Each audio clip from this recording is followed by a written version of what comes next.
everyone, how are you? I hope you all are fine. So in this video, we will discuss about federalism. Okay, this is the chapter 2 from Civics, and this is the overview of this chapter. That in this previous chapter, we noted that vertical division of power sharing among different levels of government is one of the major form of power sharing in modern democracies. It means in the previous chapter, we already noted that the vertical division of what? Power among the different levels of government, that is what? Central government, okay, state government and the local government. Now in this chapter we focus on this form of power sharing. Okay, we only focus on the which form? The powers, vertical division of power sharing. And it is the most commonly referred to as the federalism. Okay, it is generally referred to as federalism. Now we begin by describing a federalism in a general terms. The rest of the chapter tries to understand that the theory and practice of federalism in India. Okay, it means the rest of this is about the rest of the chapter. And after that, a discussion of the federalist constitutional provision is followed by an analysis of the policies and politics also, and that has the stated federalism in the practice. Towards the end of the chapter, we read turn about the local government, a new and third tier of Indian federalism. Now, let's see. First one is what is federalism? Okay. Now let us get back to the contrast between Belgium and Sri Lanka that we saw in the last chapter. That we already know in the last chapter there are two countries. Okay, first one is Sri Lanka and second one is Belgium. Okay, in these two countries we have seen that in the Belgium, what happened in the Belgium in the last? In the last we have seen that there is a central government for the what? To stop the fight between the people. Which people? The French and the Dutch. And then in Sri Lanka, we see that there are two types of people. First one is Sinhala speakers and second one is who speaks Tamil. Okay. In the Tamil, there are also two ones. That the first one who speaks Tamil in Sri Lanka, and the second one is who speaks Tamil but they come from India. Okay. So we all know that Sinhala community have the more privileges than the Tamil speakers. Okay. So you would recall that one of the key change made in the constitution of Belgium was to reduce the power of central government. Okay, this one we have seen in the next video. To give this power to the regional government. Now the regional government existed in Belgium even earlier. They had their roles and powers, but all these powers were given to this government and could be withdrawn by the central government also. The change that took place in 1993 was that regional government were given constitutional power that were no longer dependent on the central government. Okay, and now Belgium also shifted from a unitary to a federal form government. Okay, we all know that there is also a community government. Now the Sri Lanka continues to be for all the practical purposes and a unitary system where the national government has all the powers. Tamils leader want Sri Lanka to become a federal system, but Tamils only the Tamil one. Okay, but the Sinhala speaker no. Now here federalism is a system of government in which the power is divided into different central authority and various constituent units of the country. It means what is federalism? Federalism is a system of government. It means it is a system of government in which power is divided. It means the power is divided between two ones. First one is the central authority and second one is the various constituent unit of the country. It's called federalism. Usually a federation has two levels of government. One is the government for the entire country that is usually responsible for few subjects of the common national interest. It means federation has two levels of government. First one is for the entire country and the other are the government at the level of provinces or states. Okay, it means the first one is central government and second one is state government.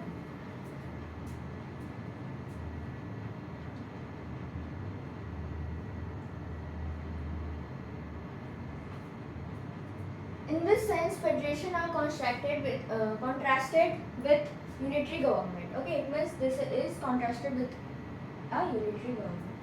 Now under the unitary system, either there is only one level of government or the sub-units are the subordinate to the central government. It means either the under the unitary system. It means we are talking about the unitary system. Either there is only one level of government, okay, or there is also a central government or a state government. The central government can pass on order to the provincial or to the local government. It means the central government can pass orders to the provincial also and the local government also. But in a federal system, the central government cannot order the state government to do something. It means in the federal system, central government are not allowed to give orders to the state government or the provincial government. Sorry, the state government, okay, to do something. Now the state government has power of its own for which it is not answerable to the central government. Government has power of its own for which it is not answerable to the central government. It means state government has power of its own. It means state government have its own power that for which it is not answerable to the central government. Okay, but it is not answerable for which government? The central government. Both these government are separately answerable to the people, but both these government are answerable to the people, but not the particular one that state government cannot answerable for the central government and the central government is national. Now let us look at the some of the key feature of federalism. Okay, these are the feature of federalism. First one is there are two or more levels of government. It means in the federalism there are two or more levels of government. Then we can call that their countries have federation and we can say their country is federalism. Different types of government, it means different form of governments, okay, different levels of government. The same citizens, but each tier has its own jurisdiction in a specific matter of legislation, taxation, and administration. It means there are different types of government, okay, but the same citizen they all has their own jurisdiction and also they have own specific matter of legislation and taxation and administration. It means these are the specific for each. Now the jurisdiction of the respective level or tiers of government are specified in the constitution. Okay, it means they are respective level of tiers that are specified in which where in the constitution. So the existence and authority of each tier of government is constitutionally guaranteed. Okay, it means they are specified in the constitution so that the existence and also the authority of each tier of the government is constitutionally granted. It means they are specified in the constitution, that's why they are granted. The fundamental provision of the constitution cannot be unilateral changed by one level of the government. It means the fundamental provision of constitution cannot be changed only one level by the government. Such changes require the consent of both the level of government. It means this changes can be occurs when the both give decision for this. Okay, it means there is consent between both levels of government. Courts have the power to interpret the constitution and the power of different levels of government. It means courts have power to interpret the constitution and also the power of different level of government. Now the highest court acts as an umpire if disputes arise between different level of government in the exercise of their respective powers. It means the highest court acts as an umpire. Okay, umpire if disputes arise between different levels like central level or a state level in the exercise of their respective powers. Now sources of revenue for each level of government are clearly specified to ensure its financial autonomy. It means the sources of revenue for each level of government. It means each level of government have the sources of revenue are generally clearly specified to ensure its financial autonomy. Seventh one is these are the feature of federalism. Okay. Now the federal system thus has the dual objectives. Okay, it must have two objectives like to safeguard and promote unity of the country. It means to safeguard and promote unity of the country. Okay. Now, second one is while at the same time accommodate regional diversity. Therefore, two aspects are crucial for the institution and practice of federalism. Okay. Now, the government at different levels should agree to some rules of power sharing. It means the government who are from the different level, they should agree to some rules of power sharing. It means they should also agree for the some rules of power sharing. Now they should also trust that each would abide by its part of the agreement. It means they also have to abide with the part of the agreement. Now, an ideal federal system has both aspects, mutual trust and agreement to live together.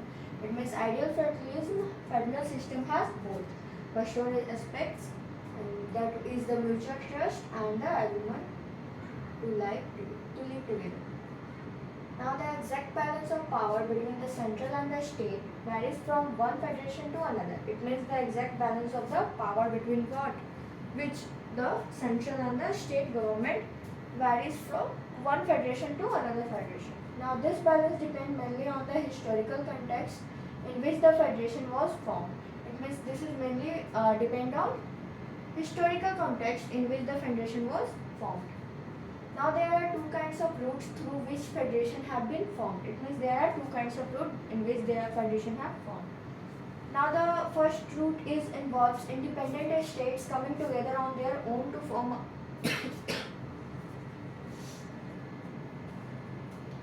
It means the first route involves that independent state coming together on their own to form a bigger unit. It means the independent state coming together to form a bigger unit, so that by pooling sovereignty and the retaining identity, they can increase their security. This type of coming together federation include the USA, Switzerland and Australia. It means these are the independent state coming together to make a form of bigger unit. Okay. So that by the following sovereignty and also the identity, they can increase their security also. Which they are USA, Switzerland and the Australia. In this first category of federation, all the constituent states usually have equal power, are strong, vice versa the federal government. It means these are equal. The second route is where the last country decide to divide its power between the constituent states and the national government. It means the second route is what? It means a single country wants to divide into a constituent state and the national government. Now India, this one is the India, Spain, Belgium are the example of this kind of holding together federation. And these are the coming together federation and these are the holding together federation. In this second category, the central government tends to more powerful vice versa the state. It means they are tends to more powerful. Central or the state. Now very often different constituent units of the federation have unequal power. It means they are very often that federation have unequal power. Okay. It means constituent units that the federation have unequal power. Some units are granted special. Only some units are granted to the special power.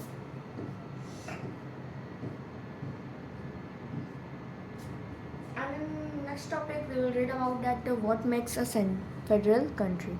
India a federal country. It means what makes India a federal country. We read about this in this topic about the India. We have earlier seen that how a small country like Belgium, Sri Lanka face so many problems of managing diversity. Now what about a vast country like India with so many languages, religions and regions? It means we see have the problem between the two small countries. Now what about the vast country or large country that with so many in India we can see there are so many languages, Telugu, Marathi, Urdu, Telugu, Marathi, Urdu. There is a Hindi, religious and also religions. What are the power sharing arrangement in our country? It means what are the arrangements in our country? So let's read about our country. Let us begin with the constitution. Okay. So India had emerged an independent nation after a painful and bloody partition. It means, as we all know that India had emerged an independent nation after a painful and bloody partition. Okay. Many people killed by the Britishers. Okay. And so soon after independence, several princely states becomes a part of the country. It means soon after independence, several princely states become a part of the country. Which country? The India. Now the constitution declared India as a union of state. We all know India has more 28 states, and so the same thing is written here that the constitution declared India as a union of states. In India there are many states, although it did not use the word federation. The Indian Union is based on the principles of federalism. It means Indian Union is based on the federalism. Let us go back to the 7 features of the federalism mentioned above. It means these are the 7 features of federalism. So we have to let us back. Okay, now what we have to see? We can see that all these features apply to the provision of the Indian Constitution. The Constitution originally provided for a two-tier system of government. First one is the Union, or what we call the central government, representing the Union of India, the state government. Okay. Now later the third tier of federalism was added in the form of panchayats and the municipalities. Okay.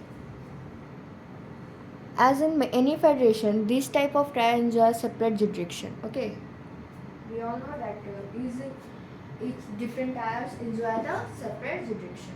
Now the constitution clearly provided a threefold distribution of legislative power between the union government and the state government. It means the union government and the state government, there is a distribution of legislative power. Thus, it contains 3 lists: union list, state list, and the concurrent list. First one is union list. Union list, it means it includes the subject of national importance such as the defense of country, foreign affairs, banking, communication, and currency. It means in the union list, it includes subject of national importance. And what is important for the nation? So such as the defense of the country, foreign affairs, banking, communication, and also the currency. They are included in this list because we need an informed policy on this matter throughout the country. It means we want a constant policy on this matter throughout all over the country. That's why it is included in union list. The union government alone can make laws relating to the subject mentioned in the union list. It means union government can make decision alone. Okay. Regarding whatever written in here, that is defense of the country, foreign affairs, banking, communication, and currency. Regarding this, union government can take action. Okay, can make law. Now second list is the state list, that it contains subject of the state. It contains subject of the state, but it contains subject importance of the national level. Okay. Or we can say the local importance. Now such as police, trade, commerce, agriculture, and aggregation, the state government alone can make these one related state. It means state government can also make law alone. Okay, regarding this, which one? The police, trade, commerce, agriculture, irrigation. Okay, regarding this, state government can take action alone. Concurrent list includes subject of common interest, like both the union and all, as well as state government, such as education, forest, trade union, marriage, adoption, and succession. Both the union as well as the state government can make on the subject of mentioned in this list.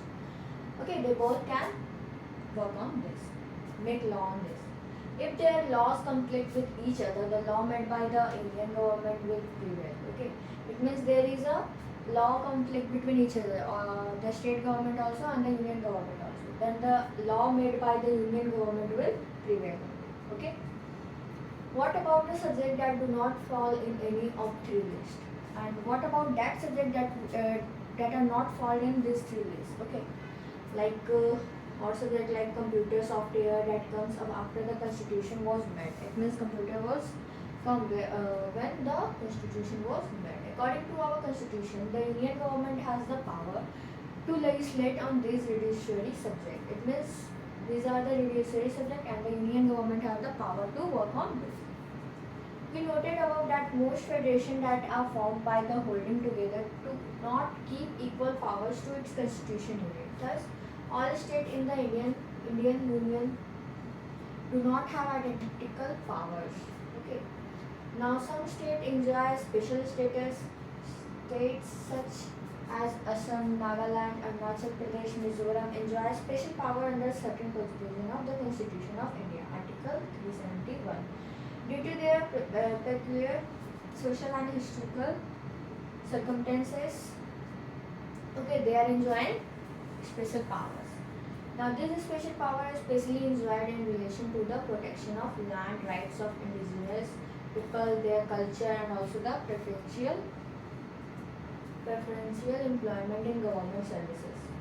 Now, India, who are not permanent resident of these states, cannot buy land or house here. Okay, it means the Indian who are not permanent resident, who have not any permanent resident of this state. Okay, which state? Which one? The Nagaland state. Okay. So they cannot buy any land or house here. It means there. Now, similarly, special provision exists for some other states of India as well. There are some units of the Indian Union which enjoy very little power, that they are areas which are too small to become an independent states but which could not be merged with any of the existing states. Okay.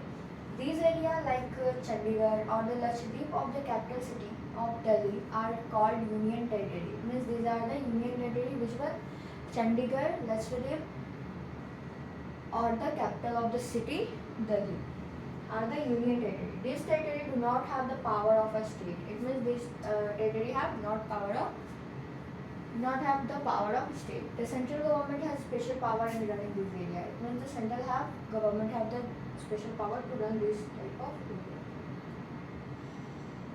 This sharing of power between the union and the state government is the basic to the structure of the constitution. These are the basic structure of the constitution. It is not easy to make changes to this power sharing arrangement. The parliament cannot on its own change this arrangement. Okay, it means parliament cannot change its own. It means parliament alone cannot change this type of arrangement. Any change to it has to first pass by the houses of parliament.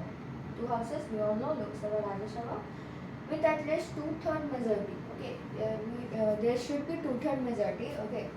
So then it was to be ratified by the legislature at least half of the total states. Now the judiciary play an important role in overseeing the implementation of constitutional provision and the provision.